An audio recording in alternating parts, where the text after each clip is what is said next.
สิรอทุนหัวจนกว่าผัวเธอสิปา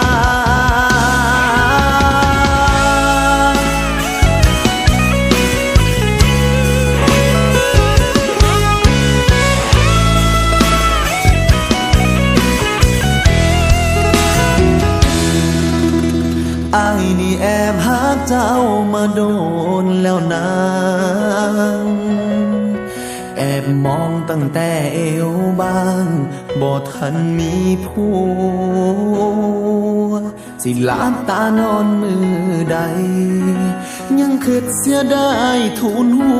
วนอนโทษเจ้าของที่สัวปล่อยเจ้าหลุดมือถึงสิมีผัวแล้วอ้ายก็ยังรอหากมือใดเขาดีบ่พอ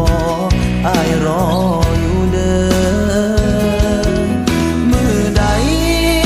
เขาทิ่มเขาป้าอกข้างซ้ายยังท่ารอเธออ้ายยังขึ้นน้ำเจ้าเสมอ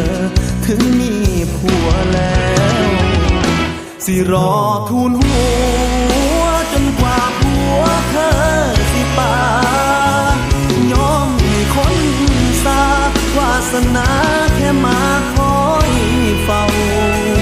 ย้อนใจมันหักสิยากปานใดสิเอาย้อนอายหักเจ้าตั้งแต่ผัวน้องบ่ทันมาอ้ายก็ได้แค่ว้าวซื่อๆดอกนาหมู่อยู่ว่าบ่มีทางเป็นไปดอกนา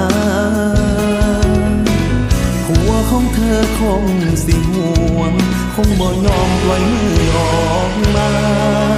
จึงได้ก็ให้หัวอ้ายยังหักเจ้าสิรอทูลหัวจนกว่าผัวเธอสิปายอมให้คนสาวาสนาแค่มาคอยเฝ้าย้อนใจมันหักสิยากปานใดสิเอาย้อนอายหักเจ้าตั้งแต่ผัวน้องบ่ทันมา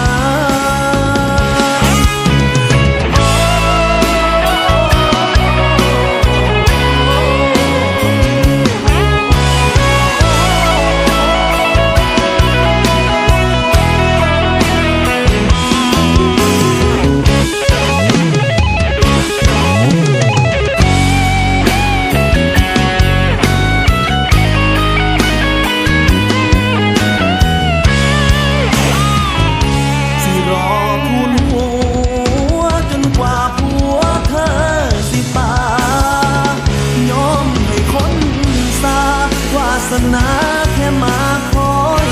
เฝ้าย้อนใจมันหักสิยากปานใดสิเอาย้อนอายหักเจ้าตั้งแต่ผัวน้องบ่ทันมา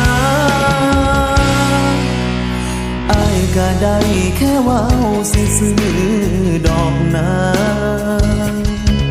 หูอยู่ว่าบ่มีทางเป็นไปดอกนาผัวของเธอคงสิห่วงคงบ่ยอมปล่อยมือออกมาจึงได้ก็ให้หัวอ้ายยังหักเจ้าจึงได้ก็ให้หัวอ้ายยังรอ